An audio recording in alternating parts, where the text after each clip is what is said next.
Hello, welcome back to Colorful Story.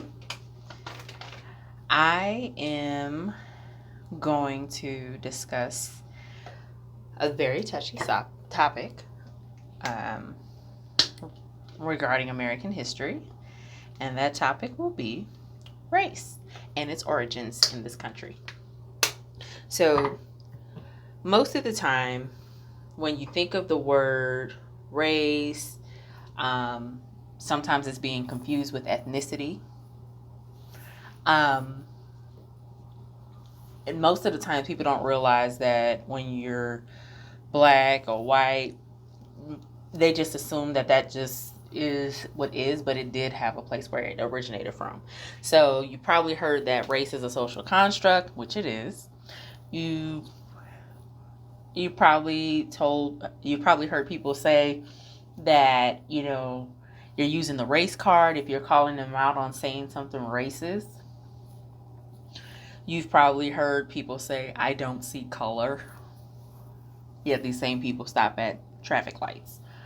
But yeah, race does have an origin, and it's very different from what everyone else knows race to be. Look at my face. Ugh. So, the United States of America kind of coined this idea of race in the mid 17th century because they needed a way to categorize people for their own economic purposes. And part of that was based off of this ridiculous idea that people with darker shades were inferior. We all know that not to be true. But hey, what can you do? So these people decided to say that we're going to categorize features, skin color, and genetic heritage. They're not basing it in anything rooted in fact, but they tried to coin it and say that it came from science and Jesus. That black people were inferior. Now, this all occurred during the Enlightenment period, where older white men in wigs and white stockings decided to say that there's a purity test. And the paler you are, the wealthier you are, the more privileged you are, the smarter you are. And that's not actually true. One of the things that occurred during this time was slavery, right? Nobody really likes to talk about slavery. It's not anything like the global idea of slavery, because American slavery was completely different from any other forms of slavery, because they utilized skin color to say who was property, who was an owner. And so by doing that, they were able to discriminate legally just by looking at you. And that led to subsequent laws from colonial periods to Jim Crow period to the post-civil rights era. Throughout the United States, there were different laws, especially across the South, that targeted enslaved Africans. And so by doing that, they were able to pass laws that went against the children of enslaved Africans, so it would follow the mother. So if I were pregnant and I was raped by an enslaver, aka my master, my child would be born a slave because I am a slave. However, if I were free, my child would be born free. But no matter what, my child's freedom or servitude had nothing to do with their father if he was an enslaver. It did not follow the father.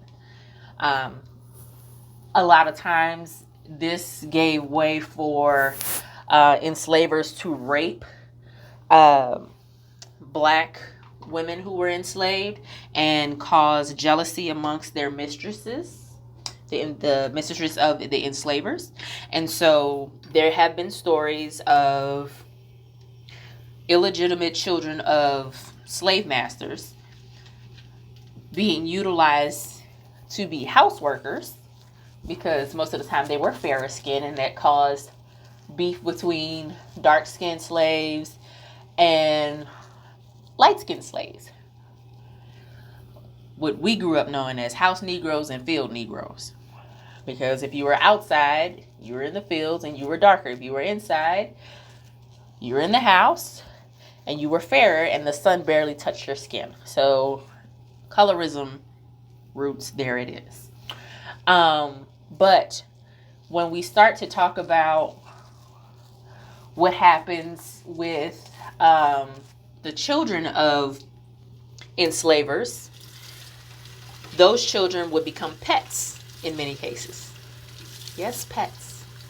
Of the children, the legitimate children of an enslaver and his wife. And so there were instances where the children were tortured by their mistress. They were treated worse than animals. There are photographs and there have been highlights in movies where you will see a black child playing with a white child on a leash. Although there was a certain level of privilege for being inside of the house and being fairer skinned, because the closer to whiteness you were, the better off you were, allegedly. So that is the impact of race in enslavement, but we can talk about the impact of race when it comes to Euro ethnicity. So Europeans colonized the Americas because they were sick of dealing with their oppressive rulers in Europe, and they wanted religious freedom. So they came to the Americas and they stole the lives of the natives and they enslaved the Africans because they needed to have their own way. What ended up happening was the English believed that they were the superior Europeans to the Irish, to the Scottish, to the Italians, and so forth and so on. And so they were able to place other Europeans into indentured servitude, where they could actually get their freedom after 7 years. That's not something that was afforded to enslaved Africans. They were enslaved all their lives. Their children's children were slaves. They didn't have an opportunity to get their freedom the way that indentured servants were. That's why that argument about, well, certain European groups were slaves too. No, it's not the same thing. Nowhere near being the same thing. But anyway, the English decided that they were going to keep this ruse up, but the Irish, the Scottish, the Polish, the Italians, they all got onto this idea that says, oh, what makes you think you're better than me? And so they rebelled, because that's what you do when you're oppressed. You get sick and tired of being sick and tired, and you do something about it. And so they banded with the enslaved Africans and the free Africans and formed the Bacon's Rebellion. Well, the English was like, we can't have this. So they came in with this whole white is right. And they decided to say, oh, you're just like us. You're not like them. You're better than them. And they took this as, we're going to pull ourselves up by our bootstraps. We're not lazy.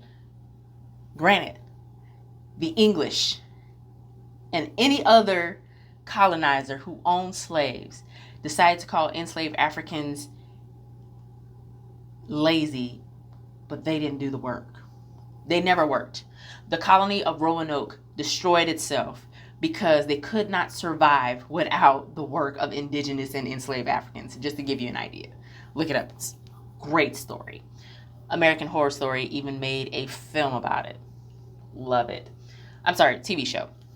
Anyway, so after this happened, of course, the Irish, the Italians, the Polish, the Scottish, all of them who were left over, who weren't English, decided to say, oh, I get the privilege of being white, hence the term white privilege. So I am better. And Lyndon B. Johnson had a great quote about something like this, along the lines of, if you tell the poorest white man that he is better than the Negro, he will give you anything you want. If you give him something to be able to look down on, he will practically empty out his pockets for you. And that's what they did. And so when it comes to this idea of race, and people who like to say that black people are playing the race card when they want equality, I want you to think about the time where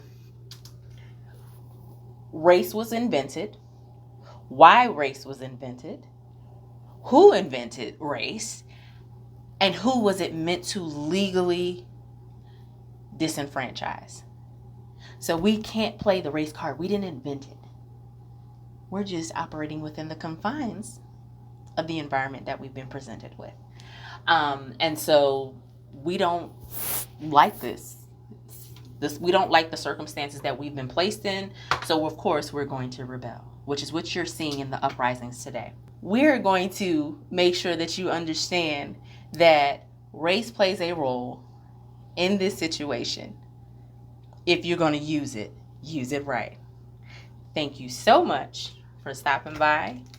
I hope you've enjoyed this colorful story. Be sure to leave a comment, like, subscribe. Let me know what you think. Let me know what topic you like me to discuss, research, and just make sure that whatever story you like, make sure it's always in color. Otherwise, it's just plain and boring.